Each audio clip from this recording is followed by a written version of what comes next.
Hola oyentes de Radio Sefarad, un día más nos conectamos con Jerusalén, con Pascal Roa, para seguir de cerca la evolución de esta guerra a espadas de hierro que Israel mantiene contra Hamás, aunque hay que agregar que no solamente contra Hamás, porque tiene muchos otros frentes abiertos en el Líbano, en Siria, Cisjordania e incluso allende los mares, como es el caso de los hutíes de Yemen. Y justamente hoy creo que hay más noticias de Allende los Mares, de los hutíes y de La Haya, donde está el Tribunal Penal Internacional. Son noticias que igual no tienen tanto que ver con el avance militar, pero sí con la guerra, porque la guerra no es solamente una cuestión de balas y bombas, sino también de acciones diplomáticas como las que estamos viendo. Hola Pascal, ¿qué tal? Sí, efectivamente. Hola, Jorge. Sí, hoy en el día 98 desde el inicio de esta guerra, el 7 de octubre, recuerdo que pronto cumpliremos 100 años de esta masacre, será el 100 días, domingo. 100 días, He dicho, 100 años. a mí me ha parecido 100 años. Eso es verdad. Es un buen lapsus. Sí, 98 con todos los frentes abiertos que hasta nos llevan a Sudáfrica, porque no solo es la Haya, sino Sudáfrica. Es decir, que parece que no tienen cosas más urgentes que hacer, por lo menos los abogados y los juristas que se prepararon para estas acusaciones. Ayer presentaron sus alegaciones en ese Tribunal Internacional, Tribunal Penal Internacional de La Haya, que tiene el noble objetivo de prevenir el crimen de genocidio y que de repente con este argumento de genocidio ha estado acusando Israel de tal genocidio. Entonces ayer fue el turno de las acusaciones con varios abogados um, desde Sudáfrica y hoy es el momento de la defensa. Ahora mismo, mientras hablamos, se está desarrollando esta labor de defensa por parte de un panel de juristas y abogados, no solo israelíes, sino también de reconocido prestigio internacional de varios países como Reino Unido y Australia también, por ejemplo. Y que este es uno de los frentes, mientras el otro frente más candente es efectivamente los hutíes, porque si vamos diciendo desde mediados de noviembre, que los hutíes que están en Yemen, que han ido ahí conquistando parte del país, lanzan a iniciativa de Irán, disparan cohetes, misiles balísticos, a veces incluso contra barcos en el Mar Rojo, pues hubo como 27. Ayer fue el número 27, de hecho, por la tarde, después de nuestra conexión, contra un navío que no resultó dañado ni tampoco hubo víctimas, pero ese fue el número 27 antes de la reacción de Estados Unidos y de Reino Unido.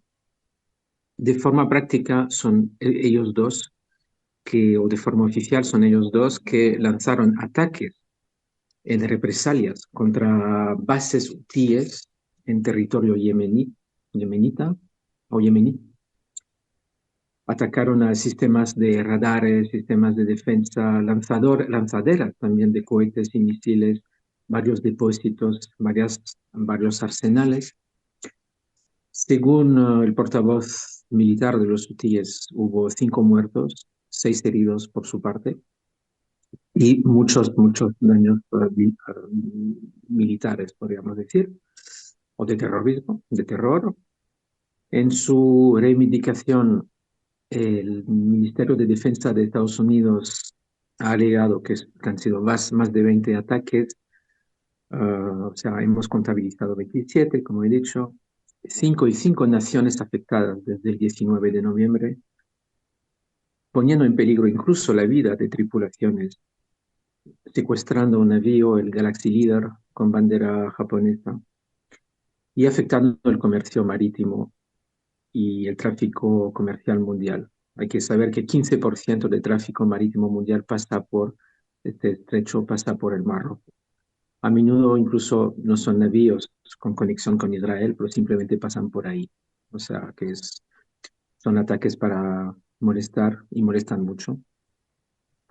También en su mensaje de reivindicación, Estados Unidos dice que han perpetrado este ataque con Australia, Bahrein, Canadá y Países Bajos, nombrando a esos 4 países, pero diciendo que más de 20 países apoyan estos ataques.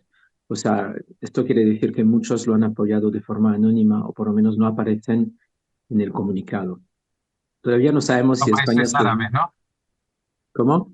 Por ejemplo, países árabes que no quieren que se vea que ellos bombardean a árabes. Efectivamente, efectivamente, y esto será. No sabemos, ¿te acuerdas que teníamos ese ultimátum hasta ayer por ver si España participará en la alianza, en la coalición internacional? He estado buscando, espero tener más noticias para el lunes. De momento no sabemos nada del lado de España, si ha contestado este ultimátum y si al final va a poder va a participar y va a permitir a la Unión Europea de participar como organización internacional. Recordamos que su veto lo impidió en un principio. Así que vamos a ver una cierta escalada en el Mar Rojo contra los hutíes y a través de ellos contra Irán. Vamos a ver a dónde desemboca todas esas acciones de represalias. El Reino Unido ahora ha dicho que de momento no tenía planificadas otros ataques, planificados, perdón, otros ataques. Y vamos a ver, todo dependerá también de los ataques a su vez de los hutíes, que por supuesto han dicho que seguirán con sus planes.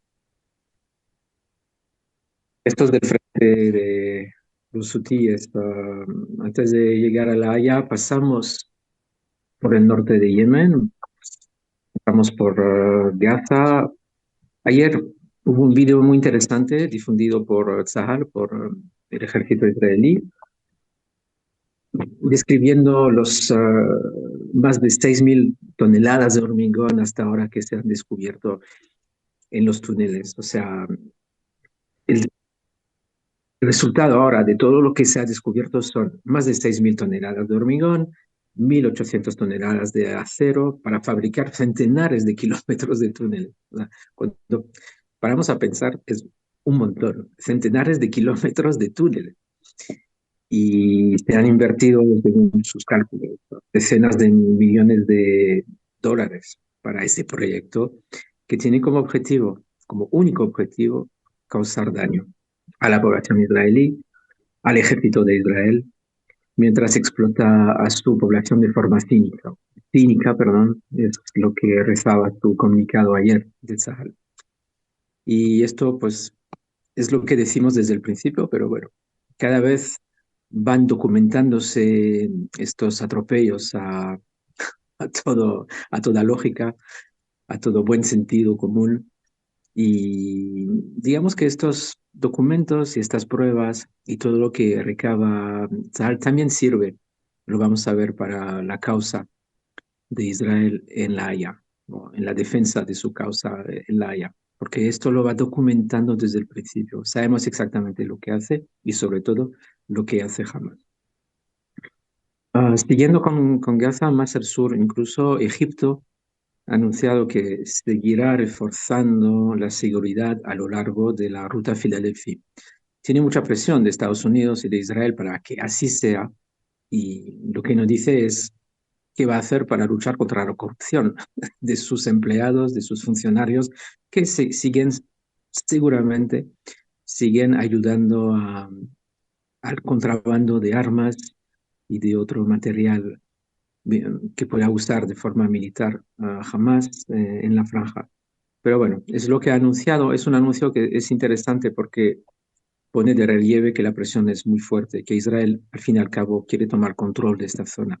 Seguramente lo podrá hacer desde el lado de Gaza cuando llegue hasta ahí, cuando tenga el permiso de alguna forma que lo coordine con Egipto y los Estados Unidos, pero otra cosa será del otro lado de la frontera, a ver cómo Egipto lo hace.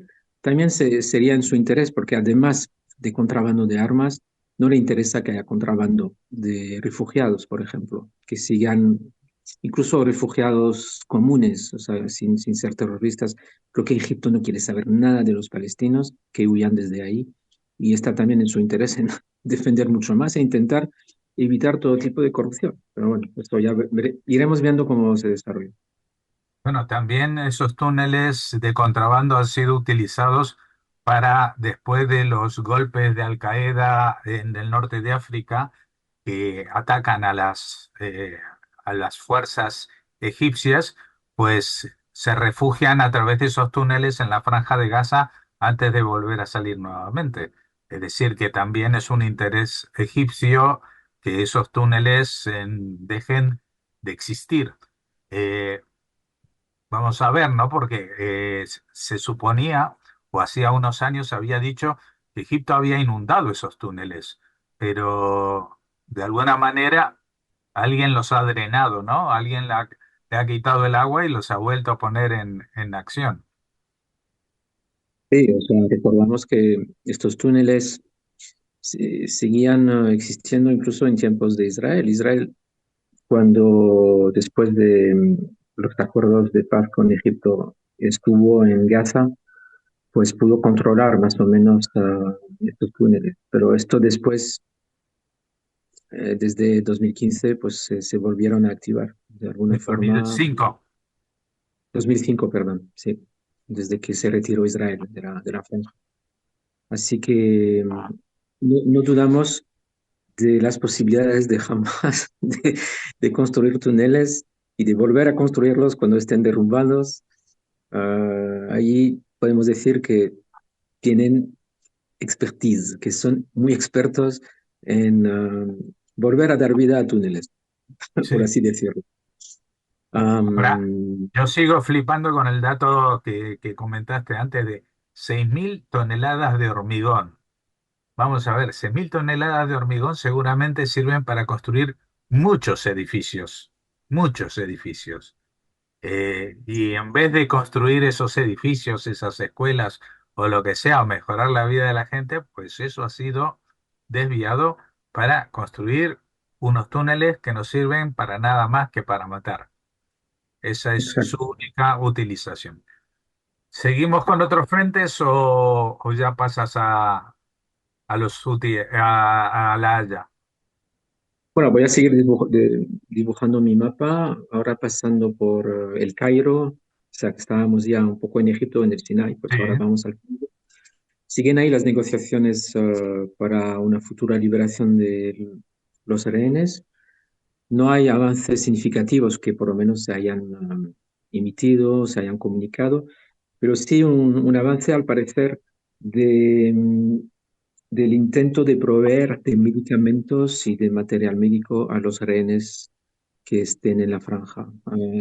Es uno de los puntos importantes de esas negociaciones y no sería a cambio de otra cosa que también aportar más ayuda humanitaria, sobre todo a nivel de medicamentos y material médico a la propia franja. Entonces, esto formaría parte de los acuerdos que se están avanzando y que son tan urgentes, porque recordamos que la Cruz Roja Internacional todavía no ha visitado ni a un rehén desde el principio y que algunos necesitan cuidados y cuidados muy importantes.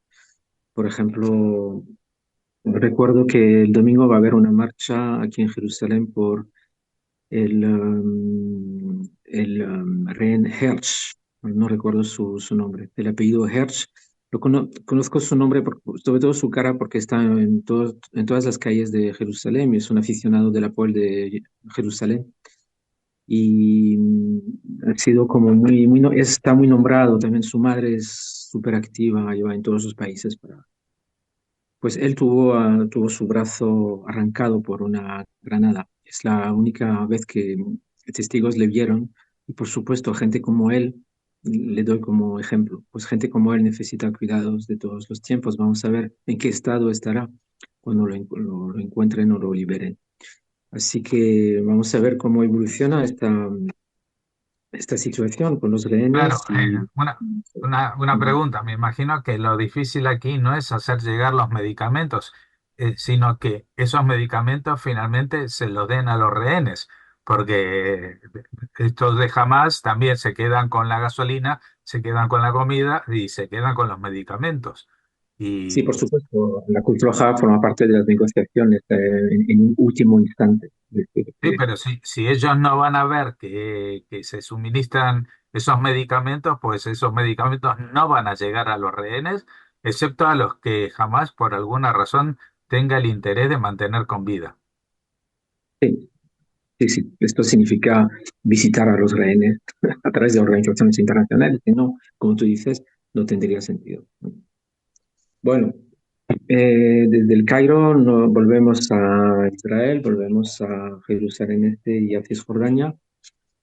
Hay, ha habido redadas, como siempre, contra terroristas, tanto en Jenin como en Tulkarem, son los dos puntos más candentes de Cisjordania desde hace varias semanas, con varios arrestos. También en Jerusalén Este, como suele pasar los viernes, la proximidad de Al-Aqsa hace que hay más peregrinación de fieles y que en esa peregrinación pues a veces hay trifulcas con policías, con miembros de la policía de frontera.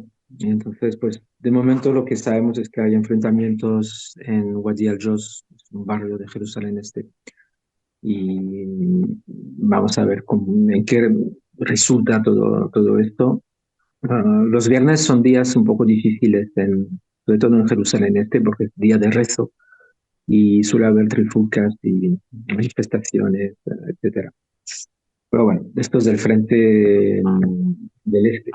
Y ahora, ¿qué frente me queda? Pues te voy a hablar de Irak antes de pasar a La Haya. Ayer no tuvimos ¿Y tiempo el de... norte? ¿El norte? Ah, sí, por supuesto. Eh, pues mira, hemos tenido, y ahora lo voy a comprobar, pero hemos tenido pocas alarmas desde ayer. Te hablo de más de 20 horas de calma. Así que el frente, el rifirafe, se ha calmado en el norte. Exacto. La última sirena se emitió hace 22 horas en la línea de confrontación y no ha habido desde hace más de un día en el sur. O sea, no hemos tenido sirenas ni siquiera en la frontera con Gaza desde hace más de 24 horas. Vamos a ver, dentro de poco entra Shabbat y suelen armar la marimonera, o como se diga, Mari a Morena. la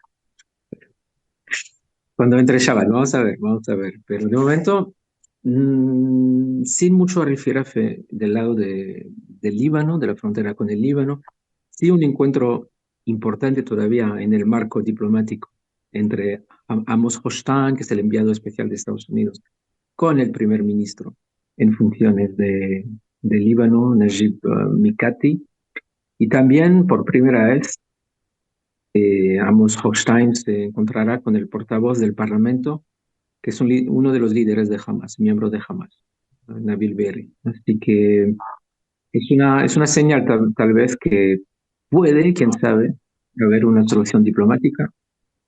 Lo dudo mucho, pero quién sabe. Por lo menos hay oídos que van a escuchar a este Amos Hochstein. Ya veremos la semana pasada si vamos más hacia una solución diplomática o hacia un enfrentamiento para que al final se retire Hezbollah a la frontera del río Litani, como se le pide. Ahora sí, Irak y pasamos a la Haya. Pues en Irak sabemos que desde el 7 de octubre hubo muchos ataques también en apoyo a Irán y en contra de Estados Unidos que apoya a Israel. Hablamos de más de 100 ataques contra bases en Irak y en Siria. Y antes de ayer, un dron fue abatido por las fuerzas norteamericanas y también países internacionales que apoyan esa coalición y que están ahí en unas bases en Irak, en el norte del país. O sea, los sistemas de defensa que abatieron un dron que ha sido reivindicado por un grupo paraguas que se llama Islamic Resistance, la resistencia islámica totalmente apoyada por Irán, por supuesto. No ha habido víctimas, no ha habido daños, pero bueno, seguimos de cerca lo que pasa también en Irak, porque forma parte del encuadre, digamos. Ahora sí. Ahora sí, en La Haya, este Tribunal Penal Internacional que se creó con el objetivo de luchar contra el genocidio, o por lo menos de denunciar los crímenes de genocidio, pues está siendo desvirtuado o se vacía de sentido su esencia a través de acusaciones sin fundamento a las acciones de Israel o a Israel como país. Entonces ayer fue el momento de las alegaciones de los juristas y abogados llamados por Sudáfrica, que inició la causa, y hoy ha sido, o está siendo ahora mismo, el turno de los abogados llamados por Israel, tanto israelíes como internacionales de reconocido prestigio, que presentan la causa de Israel, es decir, todo lo que hemos ido diciendo desde el principio y que, como he dicho, se ha documentado por parte del gobierno y sobre todo de TAR, porque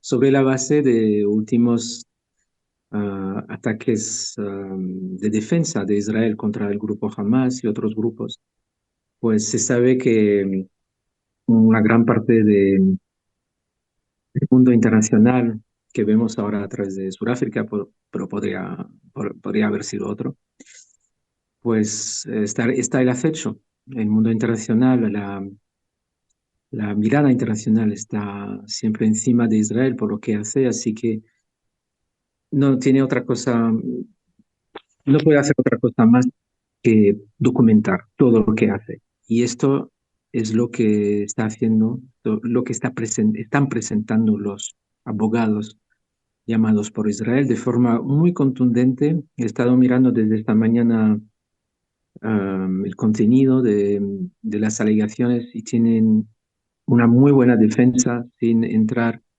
en más polémicas que simplemente presentar los hechos como son, todo muy defendido de forma legal o apoyado de forma legal, de eso se trata.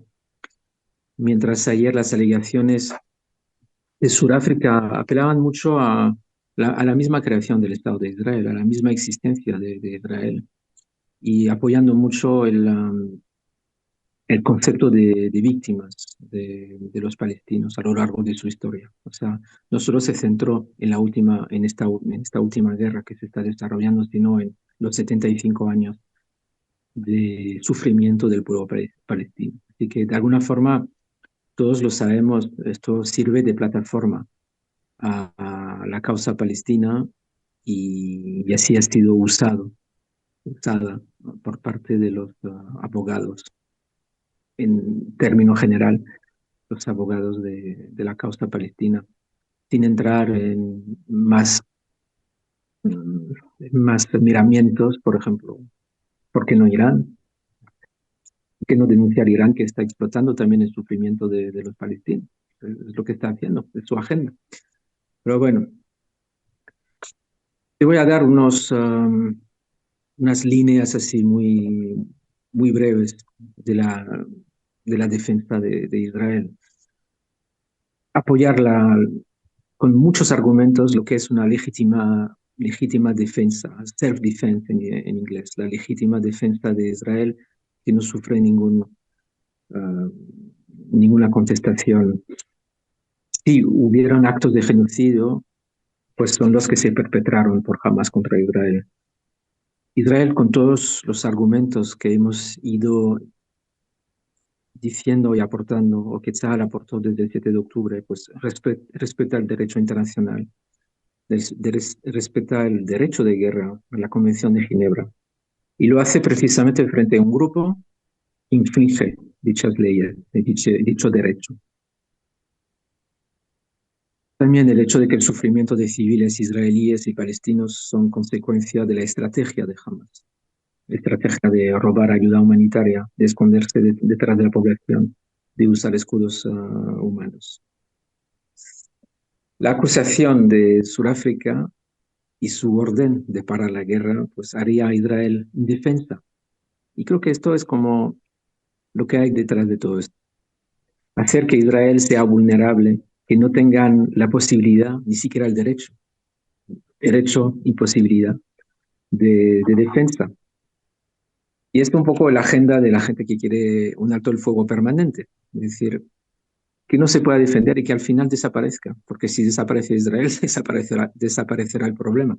Y todos sus argumentos de Sudáfrica y aliados van en este sentido, la eliminación de Israel como país.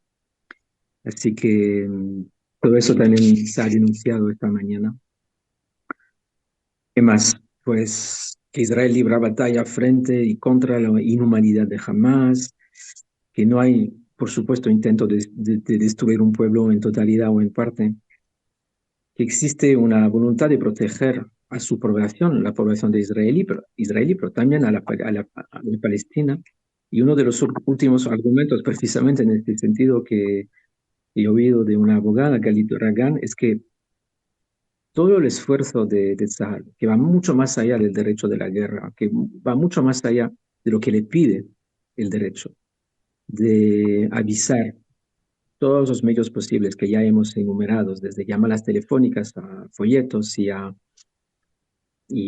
uso de Internet, etcétera, de ir a sitios, a zonas protegidas que no son de guerra, pues va precisamente en el sentido de que no comete genocidio, porque un genocidio sería al revés, no avisar a nadie, bombardear y que todos mueren en estos ataques. Así que todo esto está vaciado totalmente de sentido.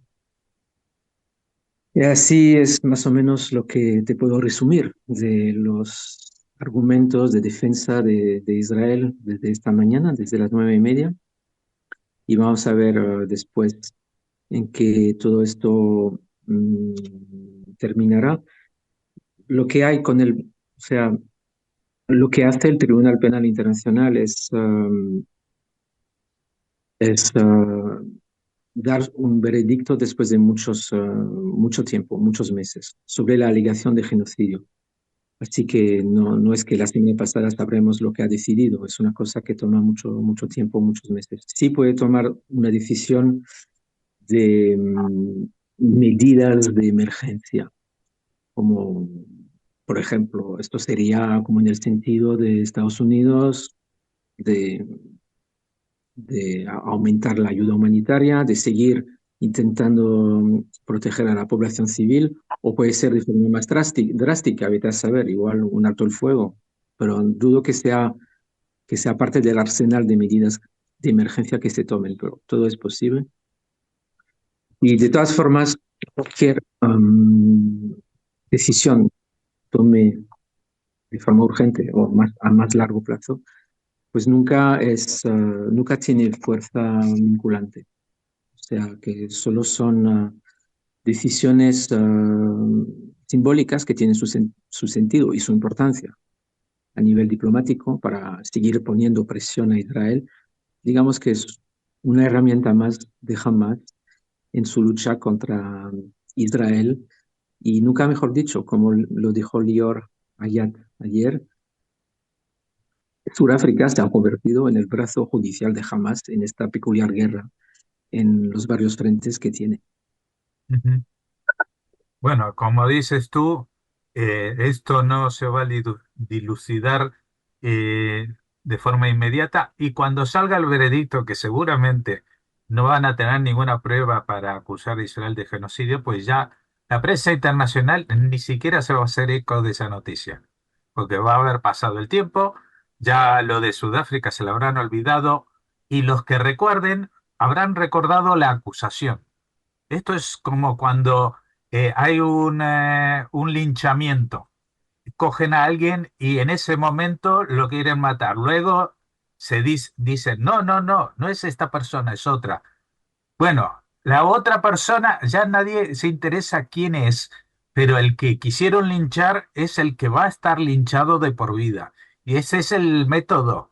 Un método que, si hablamos del linchamiento, justamente, siempre la propia palabra proviene del acto contra la población de color, contra los negros en Estados Unidos. Y Sudáfrica está reivindicando justamente el papel de la gente de color, pues está haciendo un flaco favor a su causa, haciendo la misma, eh, el mismo mecanismo que utilizaban contra ellos los esclavistas.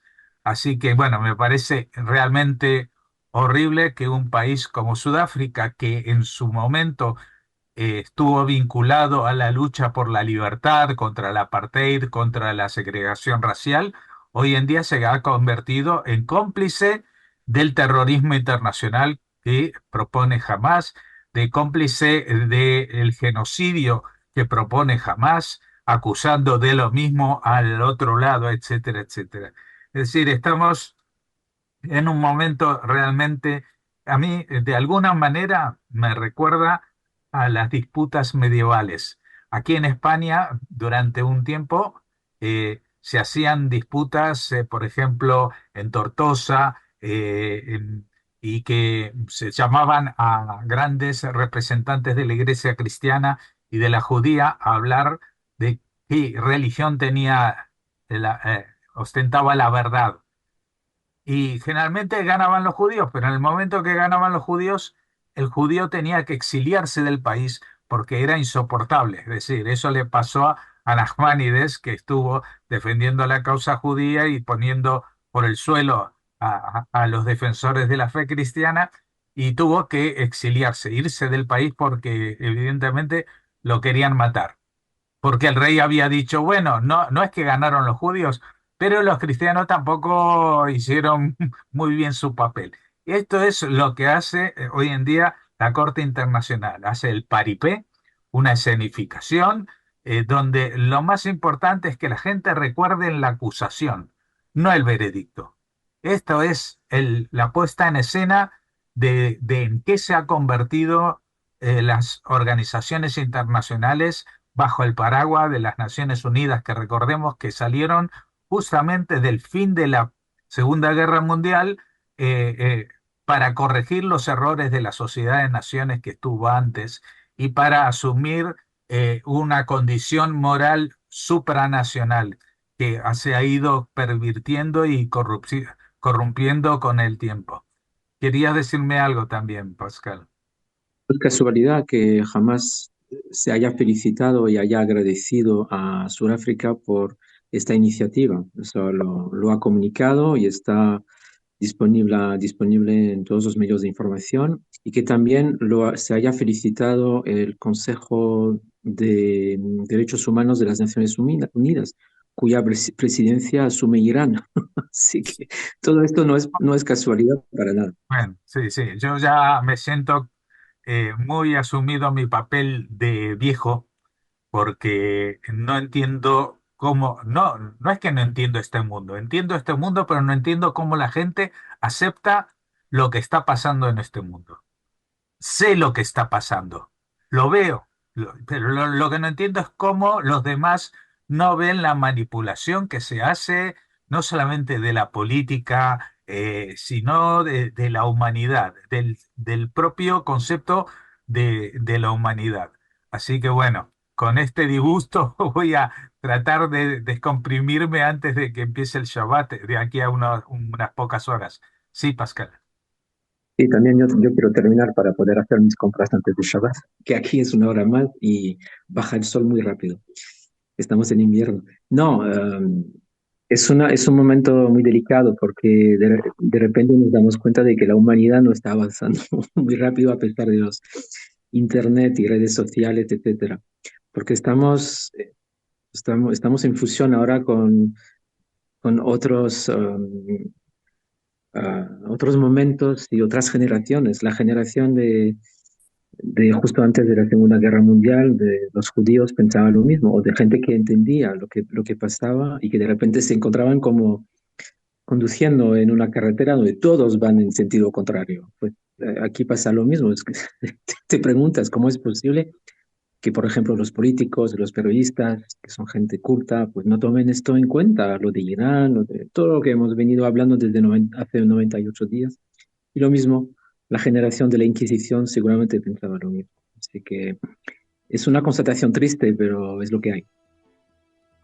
Bueno, es lo que hay, pero no sabemos si el lunes, cuando hablemos por la tarde, será lo mismo. Esperemos que algo haya cambiado, que algo, alguna luz alumbre al final de este túnel. Muchas gracias, Pascal, por habernos atendido y Shabbat Shalom. Shabbat shalom.